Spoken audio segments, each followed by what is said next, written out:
Cancer గురించి కొన్ని topics discuss చేద్దాం. ఫస్ట్ టాపిక్ వచ్చేసి మనం క్యాన్సర్ అనగానే బయాప్సీ అనేది నెససరీయా అనేది క్వశ్చన్ అనేది అరైజ్ అవుతుంది. అన్ని క్యాన్సర్స్కి బయాప్సీ తీయడం అవసరమా అనేది ఒక ముఖ్యమైన టాపిక్. అయితే మన శరీరంలో ఉండే క్యాన్సర్స్కి బయాప్సీ కొన్ని క్యాన్సర్స్కి తీయడం జరుగుతుంది, కొన్ని క్యాన్సర్స్కి అవసరం లేకుండా సర్జరీ కూడా చేసుకోవచ్చు. ముఖ్యమైన cancers all types of solid cancers కనుక చూసుకుంటే బయాప్సీ అనేది చాలా ఇంపార్టెంట్ టెస్ట్ అన్నమాట. అందులో థైరాయిడ్ క్యాన్సర్ కానీ, బ్రెస్ట్ క్యాన్సర్ కానీ, లివర్ క్యాన్సర్ కానీ, కొన్ని క్యాన్సర్స్కి బయాప్సీ మ్యాండేటరీ అని చెప్తాం.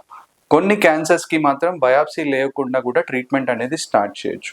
Gem cell tumour of the ovary, అలాగే గాల్ బ్లాడర్ క్యాన్సర్కి బయాప్సీ లేకుండా కూడా మనం ట్రీట్మెంట్ అనేది స్టార్ట్ చేయాల్సిన అవసరం ఉంటుంది. సర్జరీ ట్రీట్మెంట్ అయితే స్టార్ట్ చేయొచ్చు. అలా అని చెప్పి కొన్నిసార్లు కీమోథెరపీ, రేడియేషన్ థెరపీ కూడా ముందుగా సర్జరీకి ముందుగా ఇస్తాం. అట్లాంటప్పుడు బయాప్సీ తీసి కంపల్సరీగా అది ప్రూఫ్ చేసుకున్న తర్వాతనే మనం ట్రీట్మెంట్ అనేది చేస్తాం.